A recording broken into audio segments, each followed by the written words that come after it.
Assalamualaikum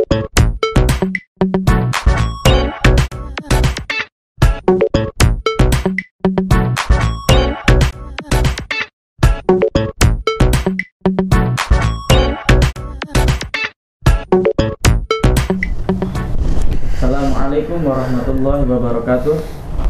Bismillahirrahmanirrahim. Alhamdulillahirabbil alamin. Allahumma shalli wa sallim ala sayyidina Muhammadin wa ala alihi wa sahbihi wa barik wa sallim ajma'in, amma ba'd.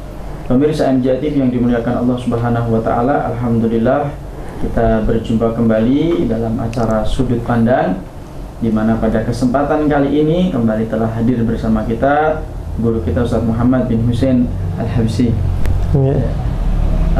Pada kesempatan kali ini pemirsa, kita akan melanjutkan pembahasan kita di tema pada kesempatan sebelumnya kita membahas tentang urgensi bela negara, di mana ternyata ketika kita bahas tentang bela negara ini bersama guru kita Ustaz Muhammad, ternyata sangat luas dan sangat panjang sekali pembahasannya.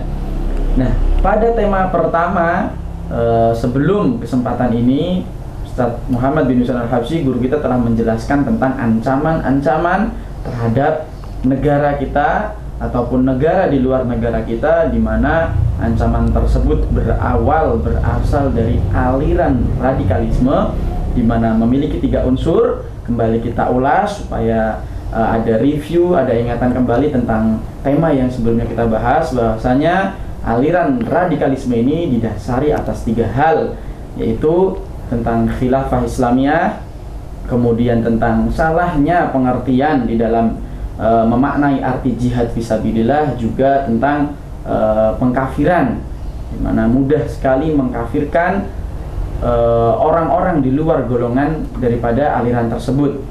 Pada kesempatan kali ini kita akan bertanya kepada guru kita Ustaz Muhammad bin Husain Al-Habsyi tentang bagaimana solusi cara kita untuk menanggulangi daripada aliran radikalisme ini.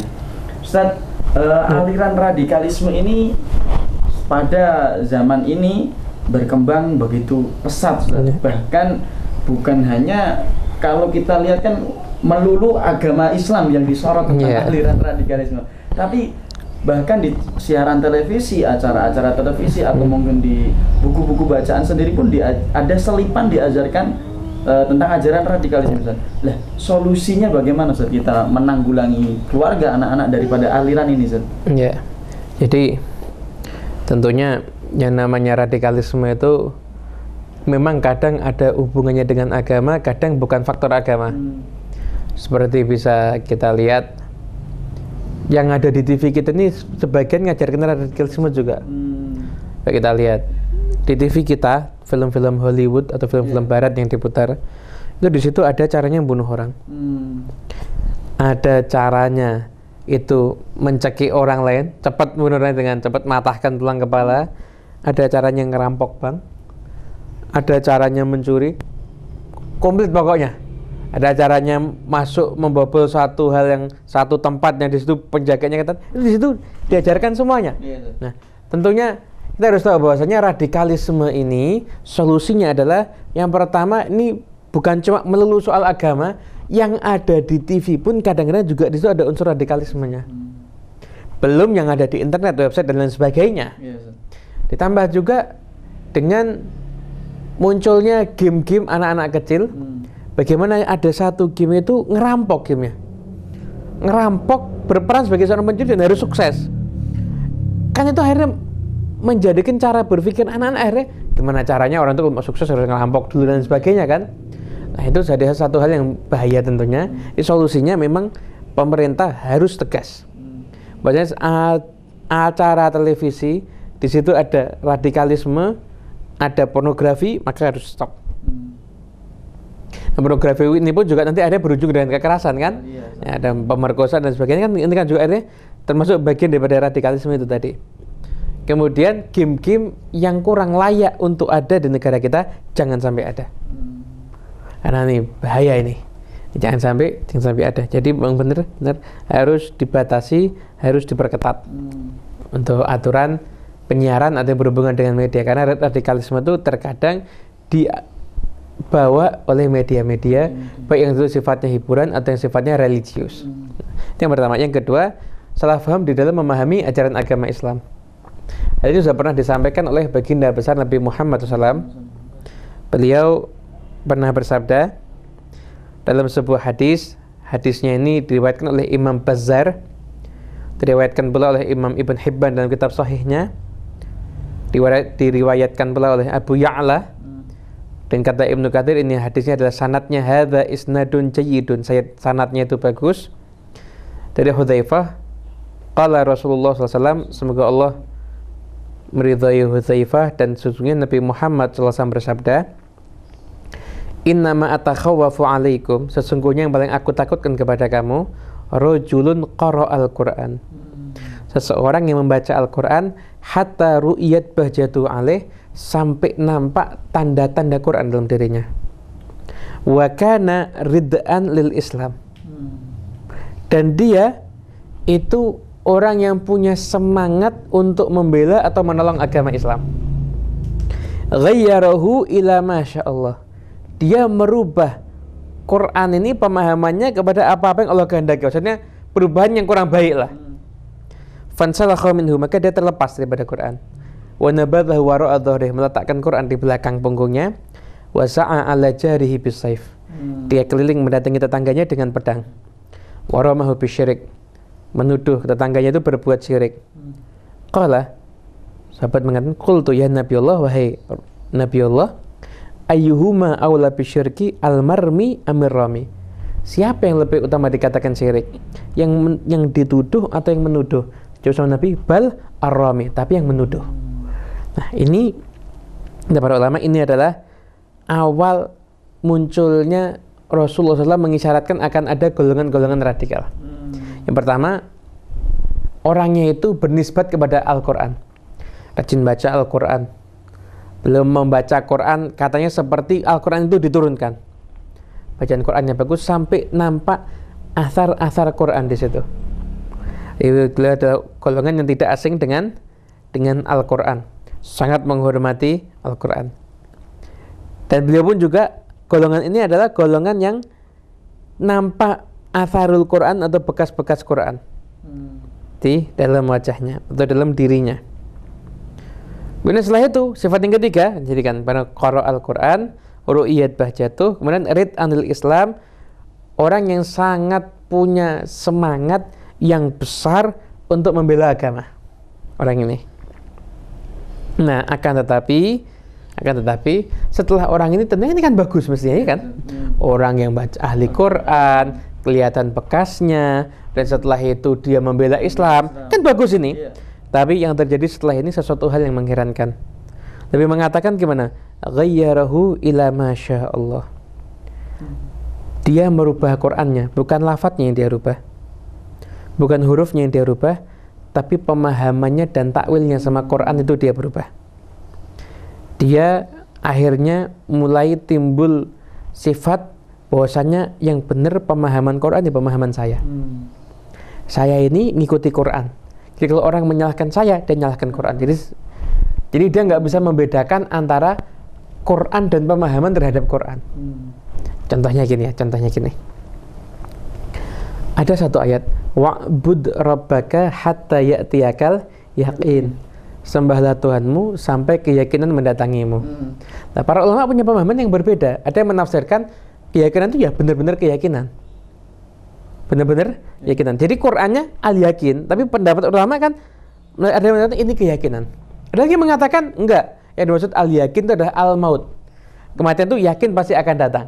Nah, ini para ulama beda pendapat. Tapi masing-masing nggak ada saling menyalahkan. Ada yang bilang kamu nyalahkan Quran, atau enggak? Mereka apa bahasanya? Yang disalahkan bukan Qurannya, tapi pemahaman kita terhadap Quran yang dia berbeda. Nah, ini orang ini nggak paham gitu. Dianggap yang nggak sama dengan dia, dianggap salah karena dia menyalahi Quran berarti. Karena dirinya itu ya sama seperti Quran. Nah, jadi fitnah bahaya ini. Jadi fitnah yang luar biasa. Dan setelah itu orang tersebut akhirnya terlepas. Dia terlepas dari Al-Qur'annya tersebut. Pada Al-Quran tersebut, dia seakan-akan sudah tidak seperti orang-orang yang mengenal Quran, terlepas daripada Quran, Kemudian dia meletakkan Quran di belakang punggungnya. Wa sa'ala jari bisayf. Dia keliling kepada tetangga-tetangganya dengan membawa pedang. Dia bawa pedang. Sekarang mungkin bom. Dengan tembak. Dia keliling mana-mana untuk mengancam orang, menakut-nakuti orang dengan senjata. Dia keliling dengan itu, bahkan menuduh tetangganya tersebut, sekelilingnya itu adalah pelaku kesyirikan. Sahabat nanya, ini yang benar yang syirik yang mana? Yang dituduh atau yang nuduh? Jawab sama Nabi, bukan yang dituduh, yang nuduh yang syirik. Nah, ini kan terjadi kan? Iya, terjadi. Sekelompok golongan muncul mengatasnamakan Quran. Jadi dibawa Quran terus, hingga akhirnya timbul persepsi di masyarakat yang sangat salah, seakan-akan ilmu agama itu cuma disempitkan hanya dalam bab Quran. Nggak ada yang namanya ilmu akidah, nggak ada yang namanya ilmu hadis, nggak ada yang namanya ilmu fikih, nggak ada yang namanya ilmu nahwu, balaghah, nggak ada. Pokoknya cuma Quran. Akhirnya muncul orang sekarang ini kalau mau cari guru, mau cari ustadz, itu bacaan Qurannya gimana? Nggak mikir akidahnya. Enak nggak suaranya? Bacaan Qurannya gimana? Nggak mikir akidahnya lagi, Surat. Nah, padahal ini kan salah. Ini mempersempit agama Islam. Islam itu luas, ilmu itu luas. Quran salah satunya. Itu jadi persempit hanya ada Quran. Hanya ada ilmu Quran. Di zaman Imam Ghazali itu pernah terjadi. Dipersempit ilmu itu hanya untuk ilmu filsafat aja. Lain filsafat nggak ada ilmu. Nah, itu yang dibantah sama Imam Ghazali. Itu. Ini dipersempit ilmu agama itu hanya Quran aja. Akhirnya ini jadi satu hal yang bahaya. Akhirnya orang dengan mengatasnamakan Al-Quran, dia merubah macam-macam. Dia ahli Quran, ditaruh di satu masjid yang strategis tempatnya, mulai merubah. 3 hari setelah sholat ganti kultum. 3 hari setelah sholat bareng-bareng bid'ah, kultum nggak bid'ah, padahal kultum ya juga bid'ah mestinya. Lo mau jujur kan kultum juga bid'ah kan harusnya. Kemudian mulai nggak boleh pakai rebana di masjid, tahlilan dilarang, yasinan juga dilarang. Nah, kan akhirnya ternyata dia berubah. Nah, orang ini punya ciri khas Quran. Setelah itu dia punya himmah, semangat Islamnya itu luar biasa. Tegakkan khilafah, mayu kita harus tegakkan Islam, jihad fisabilillah, li'la'i kalimatillah dan sebagainya. Karena akhirnya ngawur akhirnya. Tapi akhirnya karena pemahamannya itu salah, dia banyak menuduh orang lain untuk syirik. Nah, ini satu hadis cikal bakal bibit adanya radikalisme. Jadi Rasulullah sudah pesan sama kita dulu saja. Sama kita. Bakal ada manusia-manusia yang kelihatannya syiarnya Quran, membela Islam, tapi justru dia menuduh orang lain berbuat kesyirikan. Orang yang tidak mengikuti hukum Allah berarti dia kafir. Wa man lam yahkum bima anzalallah fa ulaika humul kafirun. Ini terjadi nih. Orang yang punya pemahaman seperti ini muncul di zaman Khalifah Sayyidina Ali bin Abi Thalib. Muncul. Orang-orang ini muncul karena Sayyidina Ali itu mengadakan perjanjian damai. Kalau Sayyidina Ali nggak mengikuti Quran berarti kafir ini. Sayyidina Ali ini awal pemuda masuk Islam dikatakan kafir. Nggak tahu ikut pesantren kilatnya di mana orang-orang itu. Biasanya masih anak, dan itu diceritakan itu banyak anak mudanya. Banyak anak mudanya. Jadi anak muda punya semangat tapi nggak bisa dikendalikan, akhirnya gitu. Nah, akhirnya diperangi Sayyidina Ali bin Abi Thalib, bahkan mereka sampai berhasil waliyadzubillah min dzalik membunuh Sayyidina Ali bin Abi Thalib, bahkan menganggap ketika membunuh Sayyidina Ali bin Abi Thalib mereka itu mengatakan maksudnya amal yang paling aku harapkan dalam Islam adalah ketika aku membunuh Sayyidina Ali bin Abi Thalib. Mengatakan seperti itu. Namanya Abdurrahman bin Muljam. Itu dikatakan beliau itu adalah orang yang kan beliau ya dia. Kata-kata beliau kok kayaknya nggak enak usah pakai beliau dah.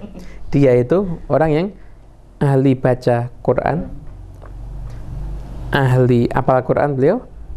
Dia puasa di siang hari dan bangun malam di malam hari. Ahli ibadah. Ahli ibadah. Tapi ternyata pemahamannya salah. Nah, berarti kita lihat radikalisme yang pertama tadi dari sisi media massa, bukan agama. Yang kedua ini dari sisi agama. Ini kita bicarakan ini agama Islam. Walaupun agama non Muslim, agama non Islam juga banyak yang radikal juga ada. Makanya peperangan yang terbesar di dunia itu rata-rata bukan Islam yang melakukan kekejaman, tapi orang-orang di luar Islam.